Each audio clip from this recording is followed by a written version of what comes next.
Welcome back mga kabayan. Nagbabalik po muli ang inyong lingkod upang magbigay sa inyo ng mga bago at nagbabagang mga balita. Tila ba naging mainit na usapin ang isyong ito sa mundo ng social media.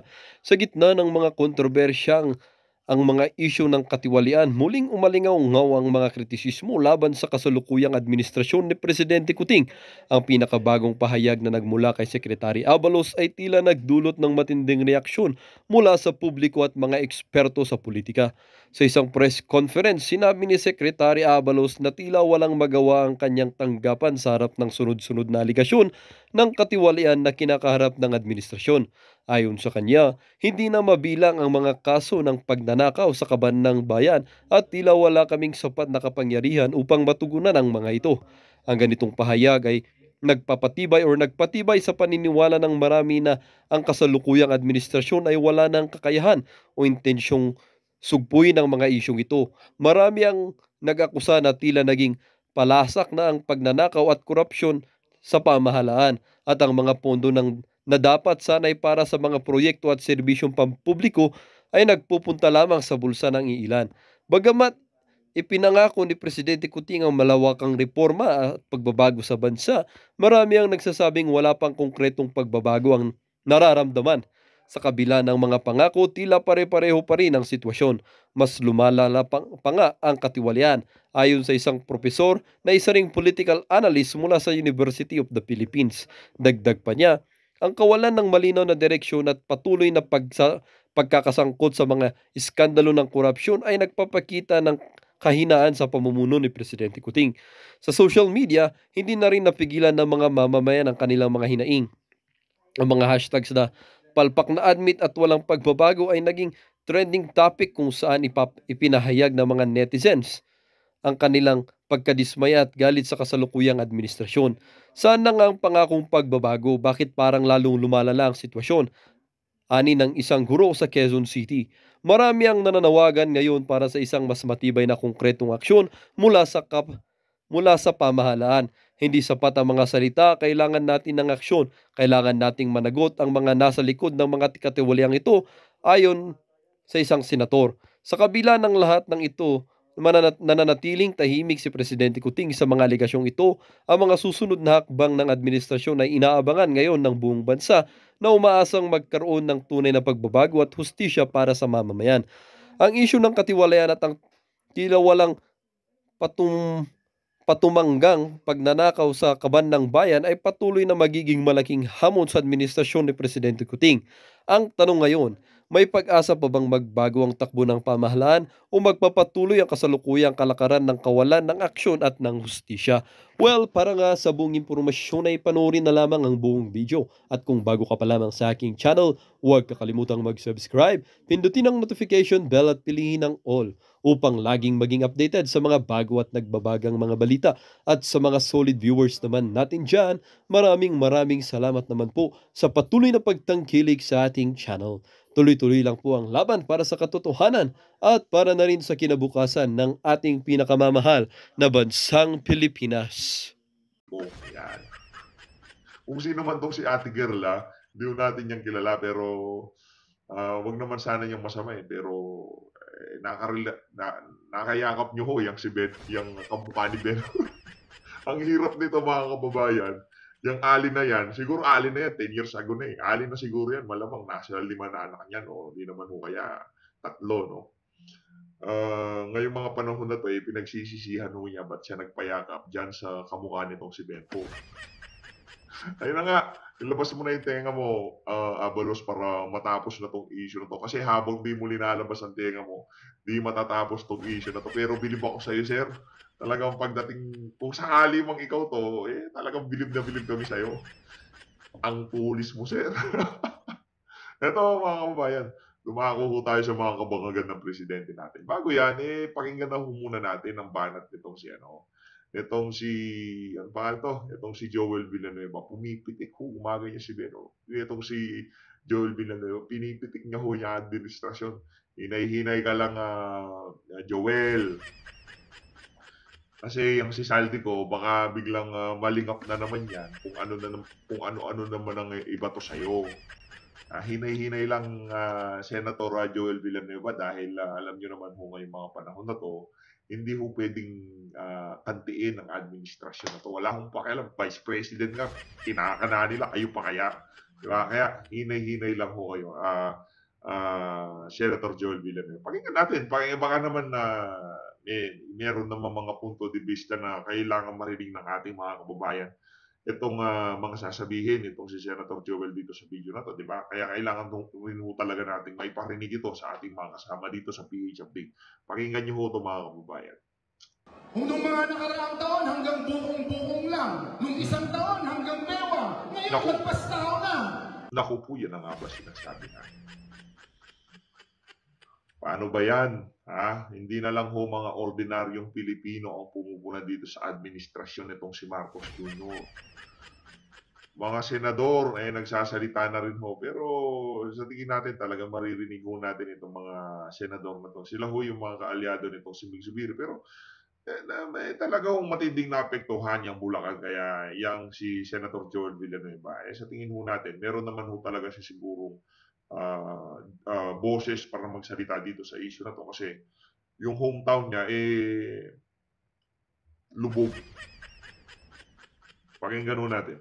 Alam niyo ho ba, 1 bilyon sa isang araw ang pondo ng DPWH alone sa flood control alone. Naku po, yari tayo dyan. Speaking of flood control, ito na ho ang bangag na presidente natin. I-connecta na natin to. Siyempre, nandito na rin lang naman, connecta na ho natin. BBM naniniwalang hindi akma sa sitwasyon ngayon ang flood control project. Ano ba tinira mo, sir? Bangag talaga eh. Ano? Anong gagawin? Magsasandbag tayo, gano'n? Disiplina, gano'n? Huwag magtapon ng basura, gano'n? Pigilan natin yung climate change, gano'n? Kaya bigyan mo kami ng solusyon. Bigyan mo kami ng solusyon maliban doon sa mga water pump na magdi-drain doon sa mga tubig na mag-a-accumulate pagka bumagsak ang napakaraming ulan. Sige, bigyan mo kami. Bangag ka talaga eh. No? Kakagigilo. Naniniwala daw. Wala na kami pakialam kung ano pinapaniwalaan mo. Sir, alam mo, dahil itong presidente ho talaga na to, hindi ho natin alam kung nasa matinong kaisipan. Sa kahaba-haba ng panahon. Sir, bago pa ho kayo naging presidente, makinig ho kayo makinig ho kayo. Bago pa ho kayo maging presidente, mula kay dating Pangulong Rodrigo Duterte, kay Noynoy Panot, kay Gloria Macapagal Arroyo, kay Erap Estrada, kaya ho pinondohan ng bilyon-bilyon yung flood control na yan. Effective ho yung approach na yan at wala ho tayong ibang pwedeng puntahan na ibang ruta maliban dyan sa flood control projects.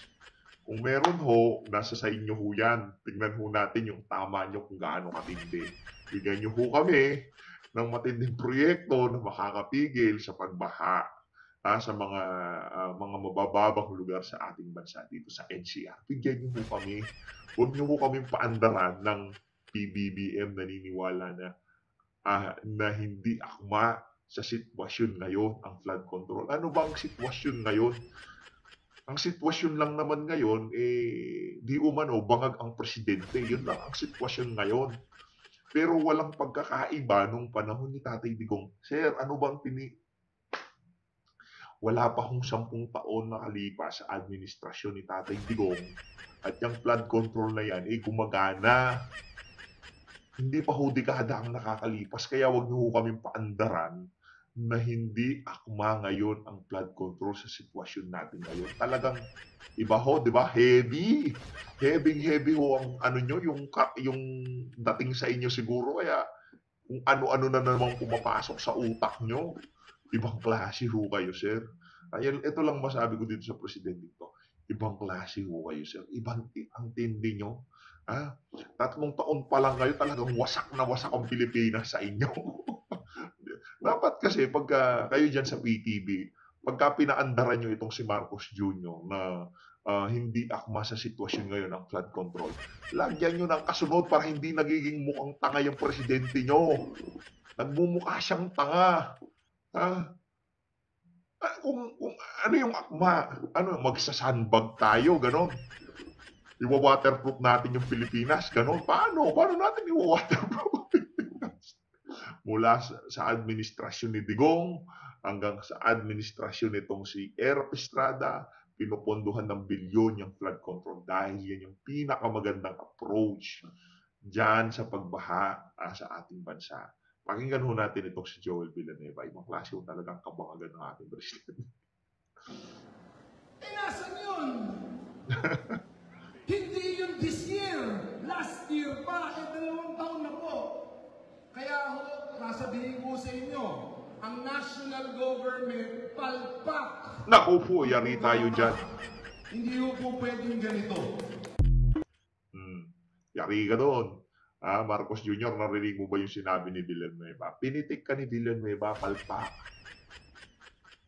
Palpak ang approach. Palpak ang national government sa pagsolusyon dito sa issue ng baha na to. Kasi sumubra na sa kasinungalingan tong mama na to. Ano sabi nitong si Sir Jason? Sa pathological liar na. Kaya siguro narinig siya nitong si Karina, flood control pala ha. 1,000, 5,500 flood control pala ha. Tingnan natin yung flood control mo. Anong nangyari nung dumating tong bagyong Karina? Tapos, wala ho, nagpasipol-sipol. Nag-motorcade sa daan, namigay ng kung ano. Hindi nyo ho trabaho yun. Hindi nyo ho trabaho mamigay ng ayuda, Mr. President. Nandyan ho yung DSWD, nandyan yung mga local government units. Sila ho, obligasyon ho nila yon. Trabaho nyo ho, tumimon, mag-control. At hindi nyo ho makikita sa likod ng military truck ang sitwasyon ng sambayan ng Pilipino. Sumakay ho kayo sa inyong presidential chopper at tignan nyo ho sa itaas kung ano yung sitwasyon ng mga nasalanta ng bagyong Karina. Okay? Iba ho kasi, iba yung dating siguro sa utak niya yung pulburon na siguro habang bumabayo yung bagyong Karina, iba naman ang binabayo nitong si Marcos Jr. Di ba? Ibang klase ho mga kababayan. Tayo, umaasa pa rin na ang mga kababayan ho natin, alam ho natin napakahaba ng PC pagdating sa pasensya ng mga Pilipino. Naiipon yan, pero pagka bumagsak yan, parang Karina yan. Napakaraming tubig yan, di ba? Ganun ho kasi yung mga Pilipino masyadong mababait, pero kaya ho nandito ang PH Update at yung mga kasama natin, yan, yung mga Banateros, yung SMNI, Brothers Traveler, Third Floor, yan, si Buster, yung mga iniidolo nating mga vlogger. Magagaling ho yan, no? Pagka talagang pinapanood ho natin lahat ng mga yan. Ngayong mga panahon na to, panoorin nyo lang ho yung mga yan. Basta pagka ang kanilang ibinablog para sa bayan at talagang ang sentro ng kanilang pagbablog ang bida ang mga Duterte at hindi kung sino-sino. Matik na ho yan, supportahan ho natin. Ito na ho mga kababayan. Rekta na ho tayo. Actually, marami pa sanang kasunod tong mga segue natin. Kaso, rektahin na ho natin. Teka lang, hanapin muna ho natin itong isa na to. Ito, gusto nyo ba makita magparte itong si Marcos Jr.? Huwag na ho siguro. Itong si Marbil, huwag na. Yung si Marbil, mamaya na ho natin na babanatan yang si Marbil dahil yung si Marbil, sobrang, akala ko siguro itong si Marbil habang buhay, siya ang Chief PNP. Nakita mo yung paghabol nila kay Senator Bato de la Rosa? Naku po, hindi ka magiging senador, Marbil. Baka umaasa tong si Marbil, no, sa pag-e-epal niya ngayon, talagang pagpapakaaso niya sa kay Marcos Jr. Natutaho kasi niya yan, si Chief PNP Marbil. Akala niya siguro magiging senator siya. Naku po. Yung amo mong si Tamba at itong si Marcos Jr. Yan nga si Tamba hulela sa survey, tapos ngayon balita ko meron daw balak yan. Tandaan mo Marbil, sinusuka ka ng mga taga Mindanao, mga Dabawenyo, sinusuka ka, mga taga Bisaya, sinusuka yung tao na yan. Galit. Ang dami kong galit dyan kay Marbil. ay yung mga pinaggagawa niya sa mga Duterte, yung pagtanggal niya ng mga ng mga security kay VP Sara, kay dating Pangulo Rodrigo Duterte, binawasan. At dito kay Mayor Baste, meron lahat balik yan. Huwag mong isiping ano ka ngayon, Chief PNP, akala mo talagang ibang klase yung mama na yan. Bantay ho kayo dyan sa Marbil na yan. Ito mga kababayan, pakinggan ho natin itong press con ng SMNI. Parang nag full circle kasi kami kasi nung nag martial law itong si Ferdinand Marcos Sr., martial law baby kasi ako, wala talaga akong tiwala sa pulis, no. Tapos nung nangyari yung naging parte ako ng gobyerno, yung sa program namin ni Eric, yung unang laban kasama ang bayan, talagang pinasasalamatan namin sila, no. It was really part of our program na sasabihin namin kasi bumalik yung tiwala ko bumalik talaga yung tiwala ko na nakita ko yung heroism nila doon sa CPP, NPA, NDF. Talagang pinasasalamatan namin sila. Maraming salamat for your faithful and courageous service to our country, etc. And then now, bumalik na naman. Ito pala yun, no? Ito yung ginagawa ni Bongbong Marcos sa ating gobyerno at sa mga men and women in uniform. Sinisira niya ang ating bureaucracia, ang mga institutions, ang AFP, ang PNP. Kasi dati, yung kahit yung independence ng ating mga ng executive sa legislature, etc. Ngayon si Martin Romualdez parang si president no, yung executive functions siya na, no. So ang gulo ng mga ito, ginugulo talaga nila ang gobyerno, no.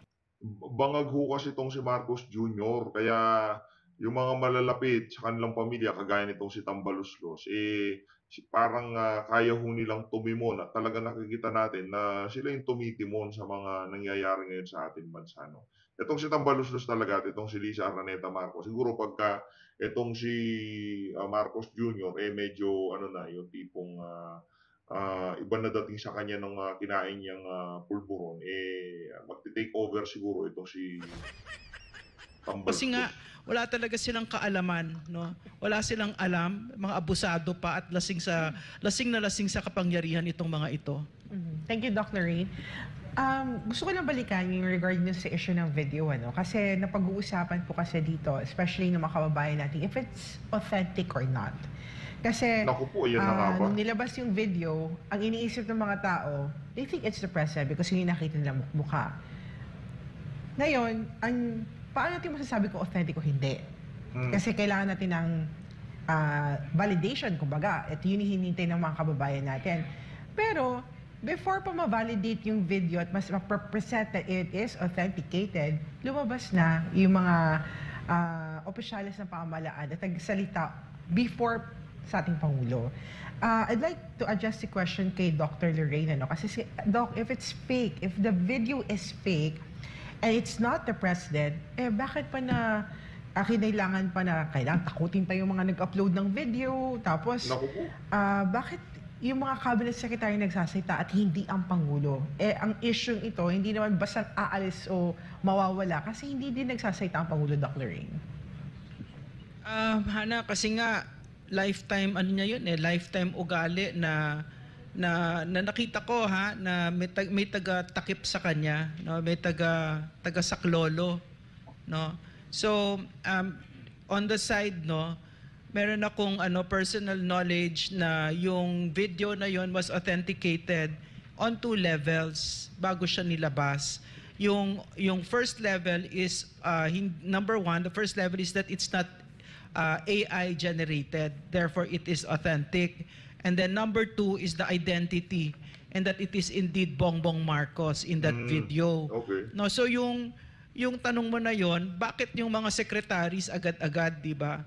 Simple lang dapat sana ito, dapat siya mismo yung humarap kasi pag pag si Rodrigo Roa Duterte harap yan, mumurahin pa kayo, di ba? Agad-agad sasagutin niya. Di ba? Therefore, we went. Ito na lang, ganito na lang. Simplihan na lang ho natin, no? Kasi medyo mahaba na tong video na to Kasi kahit na anong mangyari, presidente siya, alam niya, nasa kanyang katungkulan. Pagkakaalam niya, kahit wala na yung mandatong ibinigay sa kanya ng taong bayan, karamihan doon sa mga nagbigay na yon, kung pwede lang bawiin, binawi na ho yun. Kaso hindi ganun gumagana. Ganito na lang kasimple. Mula nung lumabas tong issue na to, itong si Amy Marcos, Narinig niyo ho ba na sinabi na hindi nagpupulburon ang kanyang kapatid? Sino man sa mga malalapit sa pamilya Marcos, sa mga kaibigan nila, meron ho ba kayong narinig na nagtanggol dito kay Marcos Jr. at sinabi na yang si Marcos Jr. hindi nagpupulburon? O itong kanyang asawa na si Lisa Araneta Marcos, doon sa interview niya kay Kato Ying, narinig ho ba niya categorically na dininay niya ng kanyang asawa ay malinis at hindi gumagamit ng pulburon? Itong si Tambaluslos, narinig niyo ho ba categorically sinabi niya na hindi nagpupulburon itong si Marcos Jr.? Lahat ho ng nabanggit natin na yan, ni isa sa mga yan, hindi ho nila tinuldukan yung issue na yan. Hindi ho natin narinig na nagsabi na yang si Marcos Jr. ay malinis. Bakit? Anong nakikita natin dahilan? Sa tingin ho natin mga kababayan, maging sila ayaw nilang makuryente. Dahil pagdating ng panahon, pagka nagkabistuhan, lumabas na nga, kagaya niyan, lumabas na yung video. Paano pagka sinabi nilang hindi nagpupulburon? Lumabas yung mga video, lumabas yung mga larawan. Ngayon, pagka lumabas itong mga to, at yung ibang mga vlogger na kala natin kasama natin dito sa laban na to, ngayon, naririnig natin, nag-iiba yung tono. Alam na ho natin kung anong nangyari sa mga yan. At kung susubukan tayong abutan o kontakin ng mga walang yan, hindi ho natin ibibenta ang ating prinsipyo dito sa mga tao na to. Hindi ho natin ibibenta. Mga walang yaho itong mga tao na to. So, pagka tayo sumali sa mga kawalang yahan ng mga nakaupo ngayon sa administrasyon, marami hong views sa kabila. Marami hong views ang mga nasa Marcos side. Marami hong views sa mga yan. Marami hong pera, marami hong allowance sa mga yan. Pero okay na ho tayo dito. Masaya na ho tayo kung nasan tayo. Basta alam natin, nasa tama ho tayong panig ng kasaysayan pagka nagkataon. At itong mga tao na to na pinagtatanggol ang administrasyon, mag-isip-isip kayo dahil pera lang yan.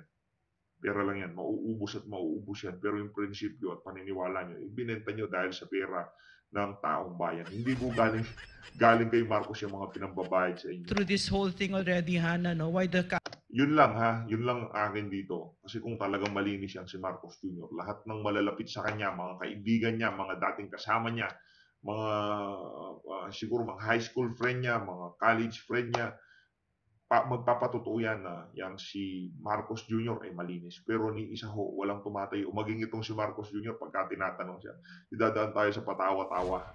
Ano ibig sabihin nun? Hindi ho nila kayang sagutin. Hindi ho nila kayang harapin, heads on, itong issue na to. Dahil alam nila, one of this day, lalabas lahat ng tinatago nitong si Marcos Jr. Lalabas po yan. Sinong nakaisip na akalain nyo ba na lalabas yung video na yan nung panahon na SONA? Nung araw pa mismo ng SONA. Every SONA, isang video, tingnan mo natin kung anong mangyari sa mga susunod na panahon. cabinet secretaries at foolishness yung sinasabi ng pakasili nung sinasabi tenga daw and then agad-agad na nanakot na, no, may veiled threats, no, paggamit na naman ng poder, pag-flex na naman ng power nila itong mga power trippers na ito, no. So ang hina ng gobyernong ito.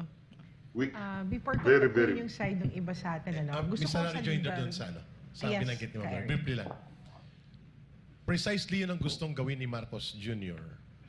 Hilain yung debate at argumento sa authenticity ng video para hindi mapokus sa accountability. This is very dangerous. The main issue that is at hand is not the authenticity of the video, but the accountability that goes with the existence of the video, whether yan ay authentic o hindi. Hindi na po mawawala na under question ang competence and accountability of Marcos Jr. to continue discharging the functions of the office of the President. Tama din yung tanong mo, Misana, sapagkat gusto nga nilang gano'n.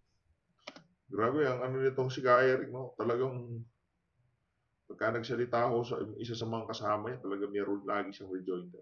Magaling talaga, magaling. Matabunan at hindi mapunta sa mas principal na usapin ng accountability, moral uprightness, and competence to discharge the duties of the President. Tanong Yes, ko lang sir. kay Eric, no? Kasi So, ordinaryong tao, ikaw ba naniniwala na kamukha ni Presidente yon? Walang duda ang pagkakahawig ng mga features. At kaya nga that would be, Sir Jay, magandang tanong ko. Unending debate yun sa antas na inabot ng teknolohiya, talaga namang magkakaroon ng unending debate. At kung tinatanong ako ni Sir Jay Sonsa, sa features ba ng tao, kuhang-kuha? Kuhang-kuha. Kaya nga sabi ko, the debate will now go beyond doon sa mga tainga at features na yon. With due respect doon sa mga authentic and with credible na mga magpapatotoo ng kanilang technological and technical capacity sa level na yan, accountability and competence are the real issues here. At tama ka, Sir Jay, hanggat yan ay hindi natutugunan ng Pangulo ng Bansa, which is only incumbent upon him at siya lang pwedeng gumawa niyan, this will persist. Kasi natanong ko yan kasi ang alam ko kasi abogado si Ben-Hur Abalos. Alam ko rin, Interior and Local Government Secretary siya. Interior. Hindi inferior. Naayos na ng konti yung denture ko kaya maayos na yung ano. Oo. Pagkatapos, bukod sa Interior and Local Government Secretary, siya rin ay artista na may cameo role doon sa Knight Rider. No? Ang hindi ko alam, Black Rider. Black. Black Rider. Panahon natin yung Knight Rider Kaya pala. Anyway, black or blue, kung ano man yun, no? So yun, kasi nakita ko siya di ba, bumabaril. Ang hindi Well, dito nga nagtatapos ang bidyong ito.